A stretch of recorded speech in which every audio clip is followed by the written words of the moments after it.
Hey everyone, Chris Carter here from the Locked On Steelers podcast. We've got Alan Saunders back on with us today. We're going to give you a preview of the Steelers defense heading into training camp, which players report to tomorrow. Talking about all that here on the Locked On Steelers podcast. Let's get into it.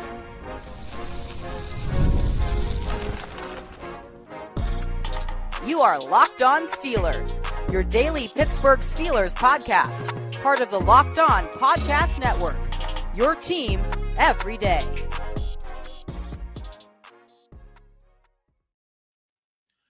Hello and welcome to the Locked On Steelers podcast. I'm your host, Chris Carter, bringing you your daily dose of all things on the Pittsburgh Steelers. As always, you can find the show on your favorite podcasting apps and on YouTube. Like this video if you enjoyed. Subscribe to this YouTube channel to get all of your daily Monday through Friday episodes as well as our bonus content. We thank you for making us your first listen every day because we're your team every day. And as we told before, today's episode is brought to you by FanDuel Sportsbook, the #1 sportsbook in America. Right now, new customers can get $150 in bonus bets when you hit on your first bet of $5 or more. More on them later. As I said before, we're joined by the man himself, Alan Saunders.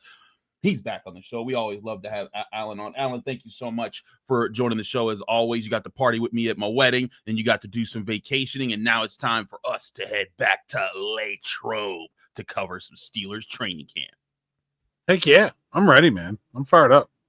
Same here, fired up. So the biggest thing that happened right before this week, it was perfectly done right after I recorded an episode and just had to scrap it entirely, was TJ Watt's signed extension, which you and I said on this show repeatedly was coming, was always coming. This was the plan. If it didn't, that would be going against everything we understood. Your reaction to the money as we've seen it and just how things work. And then we're going to dive into what things we're looking for in training camp around this. Yeah, I mean, kind of a no-brainer deal for me. The money's fair. It's actually a bit of a discount compared to the last round of edge rusher contracts when you talk about the percentage of the cap, as you and I talked about what feels like 4 years ago, but was really just a couple months ago. They can get out of it after 2027 with very little. I don't really see any downside to this deal at all for the Steelers. I think it's some kind of stretch of a contract where, like, oh man, it better really perform to live up to his end of the bargain here, or something like that. Like, saw some reaction on Twitter, like, oh, paying for the past performance. Like, not really. If he doesn't have to be the defensive player of the year and get, break the sack record again to justify this contract. He just has to be really good, and he's always been really good, and I don't see any reason he's going to stop right now. I agree with you. We've been on the same page about this, but I wanted to get you your chance because we haven't been able to have you on for a little bit, so get your thoughts on that big thing. Now let's dive into the training camp aspect of this. I know a lot of people are going to be saying, like, hey, when it comes to training camp, we're going to cover a lot of different topics from several different position groups, but how TJ Watt gets used this year, I think, is going to be one of the biggest things that they focus on.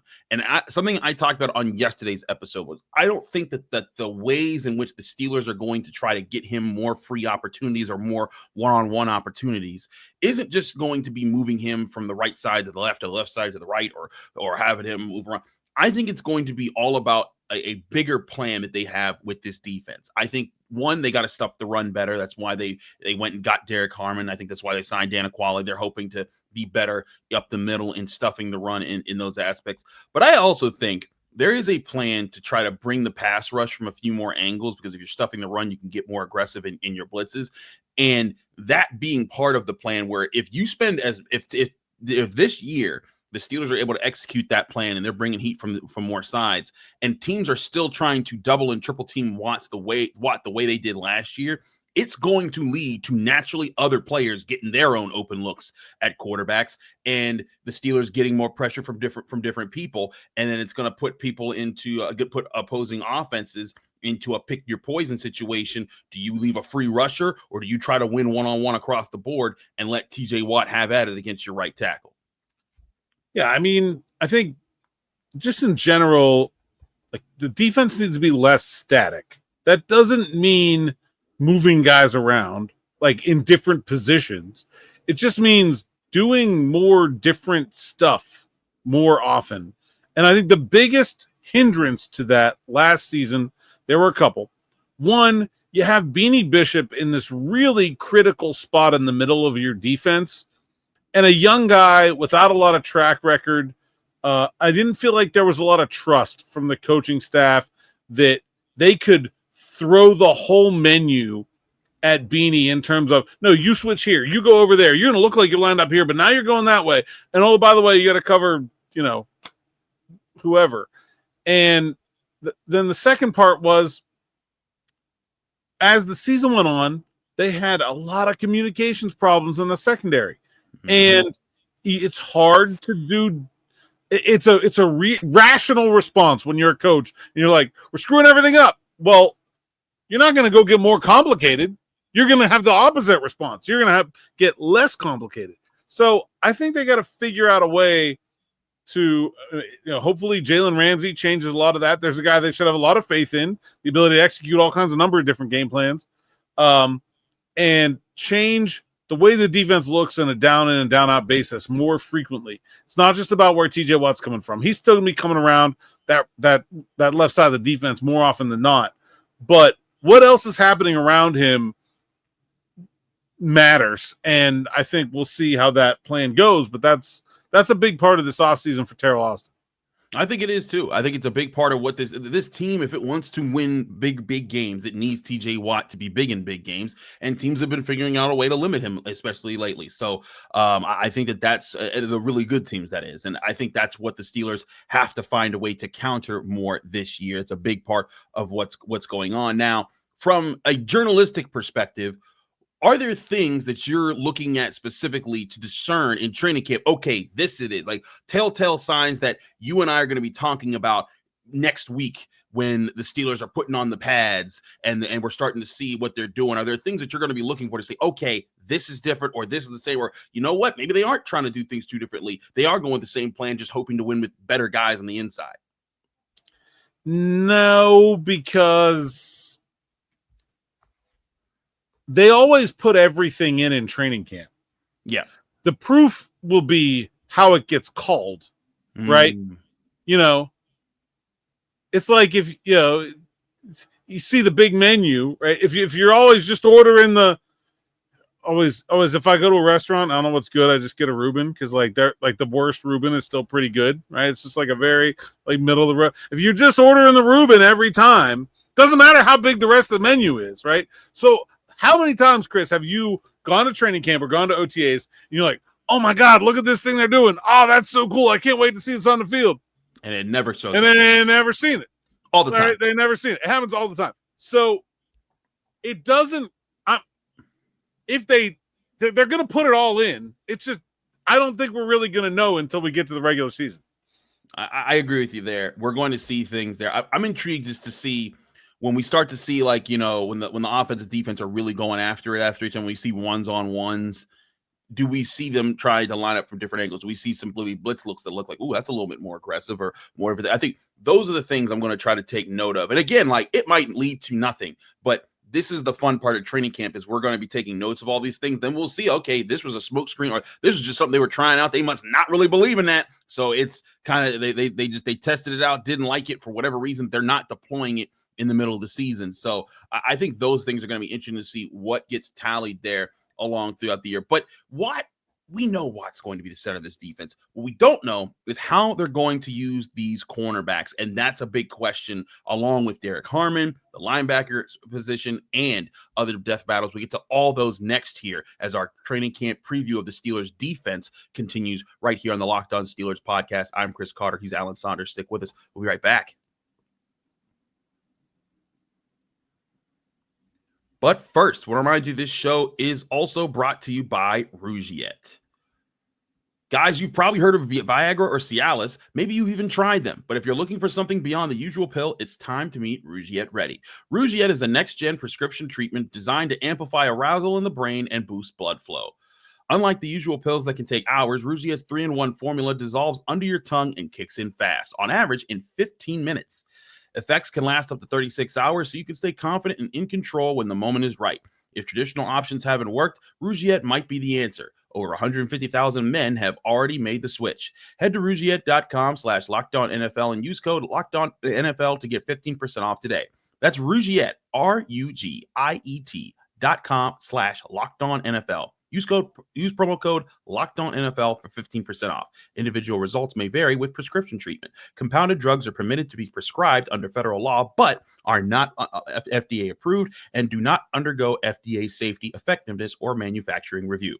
Please visit the Rugiet website for full safety information.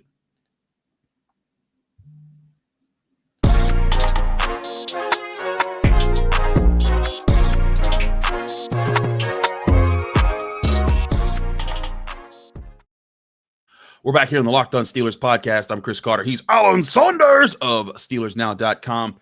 Alan, let's get into cornerback talk here. The other big move that happened was the addition of Jalen Ramsey to the secondary since minicamp broke. Of course, Minkah Fitzpatrick gone, Jalen Ramsey in.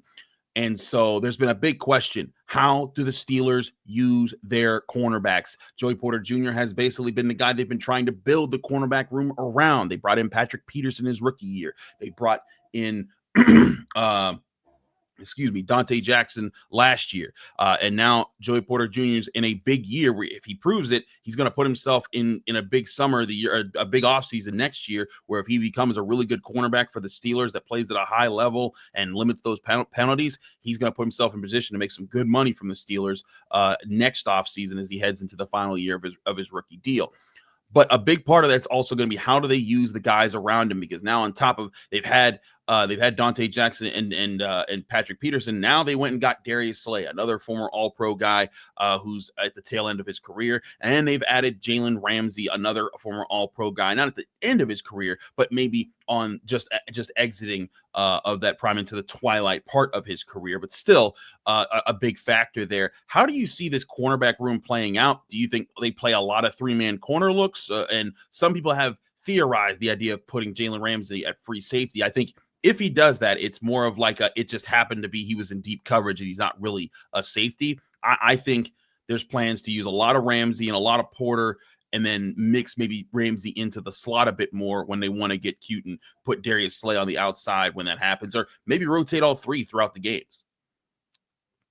I don't really know how things are going to work with Jalen Ramsey. I'm sure that Joey Porter's going to play outside. Joey Porter's still going to be the guy that gets the majority of those, I'm going to say, number one receiver type matchups, because it's not every number one receiver. And it hasn't been. I mean, he didn't go into the slot to follow Zay Flowers against the Ravens. He stayed out on Rashad Bateman. I'll expect this year when they go play Cincinnati, he gets T. Higgins and leaves somebody else to Jamar Chase. Technically, that's the two. T. Higgins is good enough to be many teams' ones, but it's the physicality and the size, right? That's the matchup you're looking for. You get the big guy, you give him Porter, and then I think you kind of let the rest of it a little bit be dictated by the opposing personnel.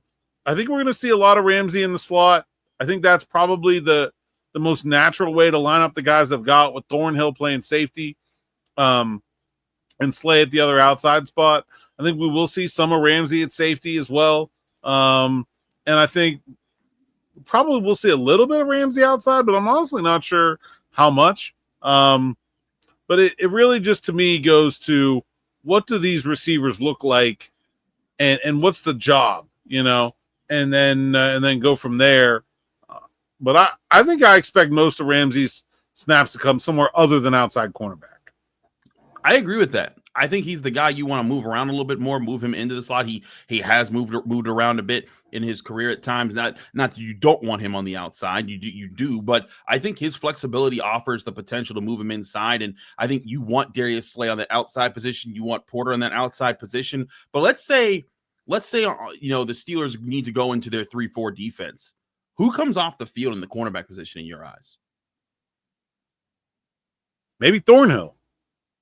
Wow. So in that position, so who moves back to his safety position? Would that be the Ramsey spot there? Could be.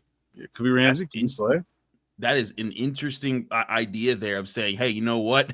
we prefer these guys so much. We're going to keep you on the field even when we go to the 3-4 defense. That could be really interesting to see there. I had thought that one way they could do this is if they, because of Slay's age, maybe what you do is you come out, and if you're coming out in those 3-4s, and the 3-4 is not their base anymore. I know a lot of people think it is because that's traditional thinking. They are in nickel a lot. So they're going to naturally have 3 cornerbacks on the field a ton when they play this year and moving forward. But I think the way I see it could happen is you might have Ramsey and Porter as your outside guys in those 3-4 positions when you only have 2 corners on the field at a time, and then sub in Slay for the nickel packages, but not as the nickel back, but as the outside guy, and then have Ramsey bump inside. And then also, I think this is where the Steelers defense can get really tricky. They can switch up when and where they want them to line up in different spots. Like Joey Porter Jr. will not exclusively line up in the slot, I think, at any point this year. But what if there's a situation where they really like the way that he matches up with a specific receiver and they know a team's trying to move a guy into the slot? You come up with specific games, not an overall overarching thing for the year where you're like, you know what, Joey, on this day, you're following this guy because we want you to stick with him and give him problems. And then also when you're moving these guys around, when offense is the same thing with TJ Watt in his position, when offenses see cornerbacks in different spots, it forces them to communicate, because especially if a player's playing at a high level and they're thinking, hey, let's say Joey Porter Jr. has a really big year and they're like, hey, we got to avoid 24. He's lining up over Jamar Chase, when he's on the right outside. Guess what? We're moving to the left outside, or we're moving in the slot. He can't follow him there. We'll rather take Darius Slay or Jalen Ramsey or whatever, what have you. But then you're saying, you know what? No, Porter, follow that guy, or move over here. Those are the things I'm looking for to see how does Terrell Austin work things in, because I think a lot of what Terrell Austin has done that is in its complexity is to have back-end coverage assignments that can trick quarterbacks into making mistakes, switch up zones, did a lot of things for Minkah Fitzpatrick over the past 3 years. And I think those things have been fine and good. But I think what has to happen is now you got to get more aggressive at the line of scrimmage and closer to the line of scrimmage with these cornerbacks. You have 3 talented guys. Use them in unique ways. Yeah. And there's some unanswered questions from last year that they're going to get tasked. Like, how do they deal with Higgins and Chase? They got to be better than that the last 2 games against Cincinnati, right? How do they deal with Likely and Andrews on the field together, which is not really a cornerback problem, but it's a similar problem, right? I don't know that they had a good solution to that last year. I got a great photo at SteelersNow.com from Ed Thompson and Isaiah Likely dribbling 2 dudes like basketballs running down the field. Okay. There's those problems are going to come back around. And so they're going to be asked to solve them. They're going to have to figure it out. They're going to,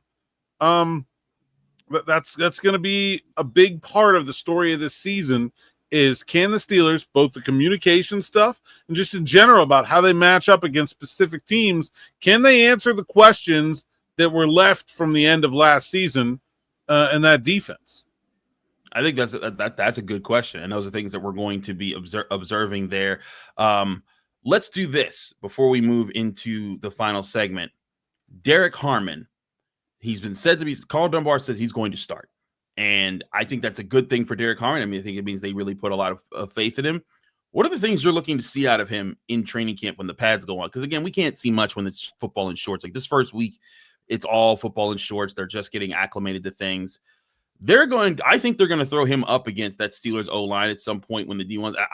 I'm just intrigued to see how strong he is and how, one, I also want to see how many fights happen because I like good training camp fights. They're fun. You know what? It's funny. I was talking with Zachary Smith on my podcast, Steelers Afternoon Drive. I feel like so much has happened for the Steelers offseason. They're like, the first round draft pick is kind of way down the list in terms of like things that people are talking about ahead of training camp. Mm-hmm. So I think there's definitely an opportunity for Harmon to kind of take back that piece of that spotlight, right? Like go be a dude at training camp and get people talking about you. Not that matters in the big scheme of things, but like, I can definitely see it happening because he's an exciting player. Like there was a good reason that the Steelers were hyped about drafting him, and then just a bunch of other stuff has happened since then. And so I think, to me, really, training camp for young players is all about learning and growing. He's got one of the best to ever do it, showing him the way in Cam Hayward. I think there's There's a real chance that people forget Cam Hayward did not hit the ground running as a rookie. I mean, he did not. It took him time. 3 years into it. I think there's a real chance that Derrick Harmon is able to have a bigger impact earlier than even Cam Hayward did. Whoa. Big claim. Not really. But I hear you. It took time for Cam Hayward to get adjusted. And also, he didn't need to be adjusted. The Steelers still had defensive linemen when Cam Hayward joined. Well, the Steelers need Derrick Harmon. So that's part of it. That's part of it. They need exactly. And that's the thing. I think that Cam Hayward was said, hey, learn behind these guys. They're on the tail ends of their careers, but they're really good. And you're gonna learn a lot from these guys. Whereas Derrick Harmon's coming like, buddy, get in there and wreck some O-lines. I think that's going to be really interesting to see when the pads go on. I'm looking for Derrick Harmon. That's the guy I'm going to be paying the most attention to when the pads go, because I want to see how physical he is. I'm also going to look at the lines in general, because that's a huge part of this. We'll get to the offense tomorrow when we preview the offensive side of the ball. But still want to ask some more questions. We'll do that next here on the Locked On Steelers podcast. Chris Carter with Alan Saunders. Stick with us. We'll be right back.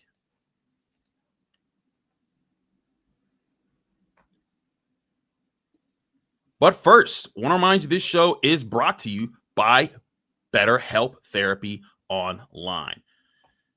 Workplace stress is at an all-time high. 61% of the global workforce is reporting higher than normal stress levels. This summer is the perfect time to take small steps to focus on your wellness and manage the challenges that come with your workday. Of course, most of us can't just quit our jobs and take endless vacations, but we can start small.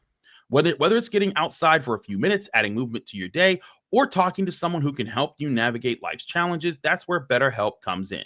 Y'all see how crazy my schedule is from all the shows, press conferences, practices, and games I have to cover to bring you the insight I do in my shows here. So trust me, I know how busy life gets and the need for flexibility in scheduling therapy sessions. The flexibility of online therapy makes it easy to fit sessions into a busy schedule. No matter where you are, that's something BetterHelp specializes in. As the largest online therapy provider in the world, BetterHelp can provide access to mental health professionals with a diverse variety of expertise. Unwind from work with BetterHelp. Our listeners get 10% off their first month at betterhelp.com/lockedon. That's BetterHelp, HELP.com/lockedon. We're also brought to you by FanDuel Sportsbook, the number one sportsbook in America. Summer sports are in full swing. Whether you're about baseball on the lights, golf on the green, or high-stakes soccer action, FanDuel is the best way to make every game even more exciting. You're already following the action, so why not make it a little more thrilling? With FanDuel, you can get in on the game while your friends are getting sunburned at the beach. I've been using FanDuel to track my favorite matchups, and the app keeps it refreshed with new daily promotions and fun ways to bet. It's easy to use, fast to pay out, and makes even regular season games feel like must-watch events.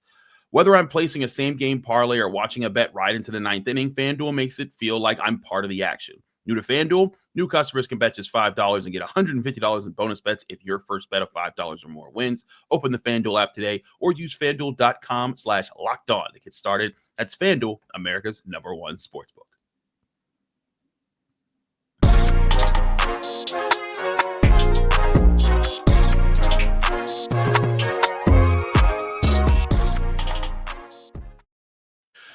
Back here in the Locked On Steelers podcast, Chris Carter with Alan Saunders of SteelersNow.com. Alan, let's talk real quick. Oh, actually, no. We're gonna take a quick detour.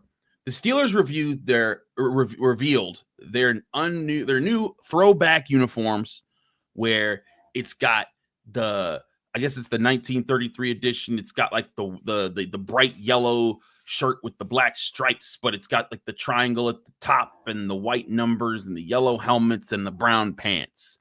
And the question I have for you is, why can't they just go with the block numbers, man? Or these things look nasty. I mean, they do not look good. I don't care what nobody says. Oh, I like the bumblebees. These are worse than the bumblebees, and I thought the bumblebees were atrocious. What are your thoughts on the new Steelers jerseys?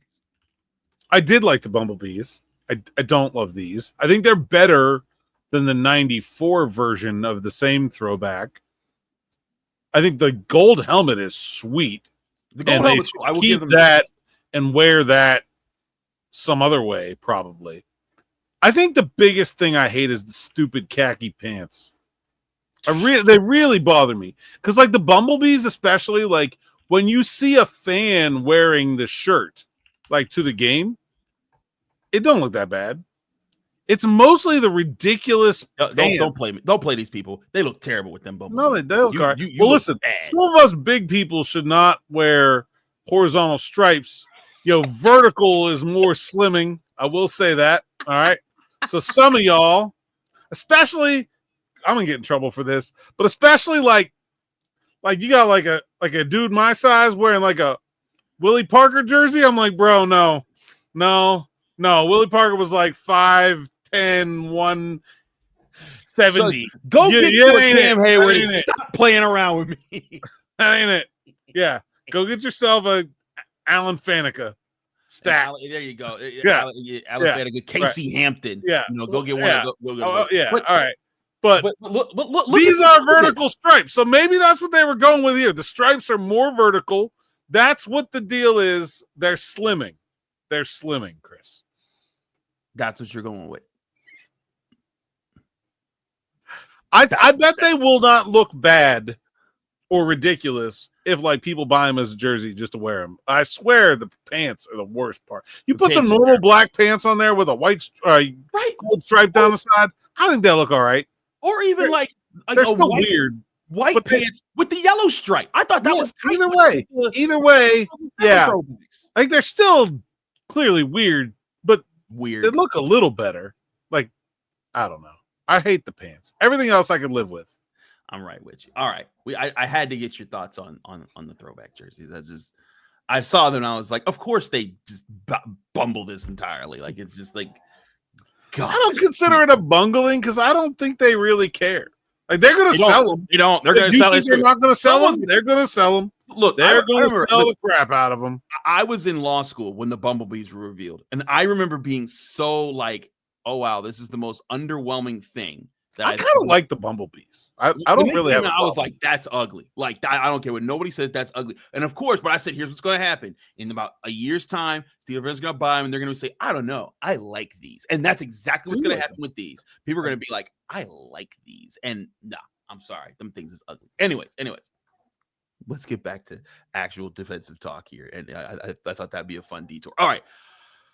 Payton Wilson, Cole Holcomb. I think Payton Wilson is the guy that's going to have the job, but do you see Cole Holcomb taking significant snaps away from him or being a guy that they call on a bit more this season? Or is this strictly Payton Wilson's job next to Patrick Queen a lot? It's a very good question. I think it's going to be matchup determined. Like, I don't think it's going to be the same every game. I think you play the Baltimore Ravens, we're going to see a lot of not just Cole Holcomb, but Malik Harrison. I think you play a team that like the Cincinnati Bengals. Yeah, I think it's going to be a lot of Payton Wilson. The big question mark about him coming out of college was the injuries. And obviously he was very healthy last season, but he had a very limited role. And it's a role that he's really uniquely suited for with his speed and his length, which is it's still just incredible he's such a tall, wiry guy. It's such a unique build for a football player. Can that unique build hold up to a full season of playing 3 downs and taking on pulling guards in the hole on first and second down and be okay? I think that's a big unanswered question that'll tell us a lot about how valuable of a player Payton Wilson is going to be for the Pittsburgh Steelers. I think they're going to try to find out, though. They might find out that the answer is no, we can't. Then we're going to see more of Cole Holcomb. But I think the first thing they're going to do is try and find out.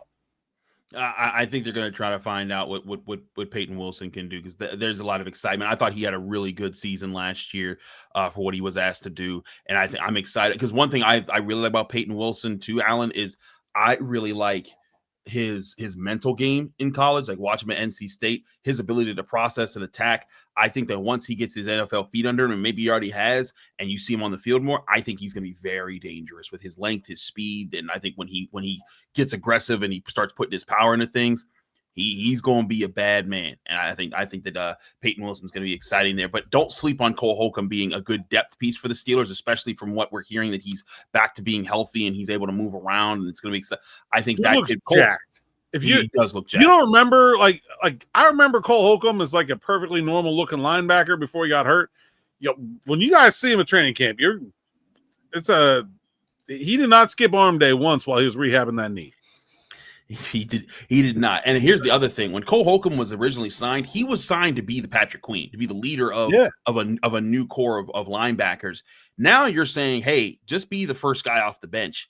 I think that's a really good situation to have there depth-wise at the linebacker position. So there's that. But speaking of depth, real quick, give me some names that you're interested the most in seeing as far as depth battles. Maybe not guys vying for starting positions, but guys you're thinking this could be really interesting to see if they get ready to be the top backup or get ready to get some snaps that come on to be the first one on the field when someone needs some rest. Yeah, it's I'm looking forward to seeing where Roman Wilson is. I mean, I think defense. I'm sorry. Defense? Oh, you only we're doing defense. My bad. We're doing offense. No, you're good. Give me I think Brandon Echols, I got to see more from him. I thought he looked fine what I saw at OTAs, but I still don't really feel like I have a good grasp on what the role is for him. He's got a 2-year deal, so he's obviously on the team, but I think there's a big difference between like being the fourth corner and a special teamer and being like the nickel. And he could theoretically be either. I'm interested to see how that plays out. I think there's really tough battle at the end of the roster on the defensive line. I thought Isaiah Loudermilk looked good this spring. I feel like he maybe, put himself ahead of some guys like DeMarvin Leal, Dean Lowry, Logan Lee. I don't expect them to, go down without a fight. So I think there's real competitive situation there. And if you want like a deep sleeper, man, my guy Deshaun Jameson, they're packed up in the slot, but that dude is just electric as an athlete. I think he's a fun player to watch. Maybe I assume he'll be back on the practice squad, and they're pretty deep in the slot. But I think he's a player that, like, when it comes to training camp, you think, oh, like, what are you looking for? Like somebody who's just gonna go, oh, okay, like he'll deliver some of that. And I can't wait for backs on backers this year because I think running backs got something to prove. And a guy like Malik Harrison, man, like you get signed to come to Pittsburgh. They give you that number 50. You're a big dude, a linebacker. Like, all right, prove it. Let's see what you got. I want to see what he's all about too. I remember when those few years we got to see Vince Williams and Roosevelt Nix. And just like when they hit each other, like everyone was like, boom! It was just like, take cover! Because those guys were hitting their backs on backers. I agree with you. Malik Harris is going to be very interesting to see there. The depth thing that I'm interested to see the most is, like you said, you talk about Loudermilk and Aquale. The Steelers defense just doesn't need Derrick Harmon to be good up front. They need their depth guys on the D line to be good. When Cam Hayward comes off the field and eventually Derrick Harmon comes off the field and they need their rest, they need this line to not take a severe step back. And that's something that I think has happened in recent years when Cam Hayward's come off the field and they just don't have those guys. And they don't need these guys to be great pass rushers, but they need them to stand up and fight these O linemen and keep wearing them down. Because what I think used to be a really good strength of the Steelers when their defense was at its best was they had just a rotation of D linemen that would just wear you down. And you know what? Those backup guys may not be the best. They're not going to be the guys that are the key players, but throughout the game, offensive linemen working against these guys that are rotating. And then at the end of the game, the offensive linemen are so tired because they have not been having their way with even the backups. And then in the fourth quarter, when it's time to make the big plays, you see Cam Hayward and Derrick Harmon, and they don't have their hands on their hips. They're like, oh no, we're still good to go. And it's the offensive linemen that are like, crap, they are still coming. Their replacements aren't easy to deal with. We have not had time to really rest to get to these guys. We are on our heels in those situations. That's something that I think is going to be a really interesting depth battle. Not even to see who gets the more snaps, but to me, it's going to be about how good can these guys be? Because you know what? I've said Isaiah Loudermilk has looked good at least one time in camp before, maybe even twice, and that has not translated, I think, well enough for him. He needs that to translate soon for him. And Dan Aquale, I don't know much about him outside of the little bit of film I watched after they signed him. So I think that's going to be an underrated part of this defense that's going to be important to come out in this camp. It's the Eagles model. You saw what happened in the Super Bowl. They're trying to follow it. I don't know if they have the horses to be there just yet, but I think they got some interesting pieces.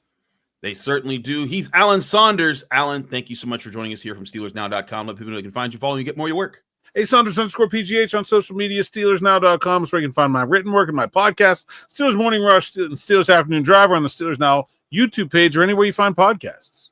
Absolutely. He's Alan Saunders. Thanks, Alan, for joining us. Thank you all for joining us here on the Locked On Steelers podcast. I'm your host, Chris Carter. Follow me on Twitter, Instagram, TikTok, Blue Sky, same handle everywhere on all your social media platforms. It's at Carter Critiques. You can read my work in the Pittsburgh Post-Gazette, post-gazette.com. You can find me here on the Locked On Steelers podcast every day, Monday through Friday, back here tomorrow with an offensive preview as the Steelers report to training camp, all here on the Locked On Steelers podcast.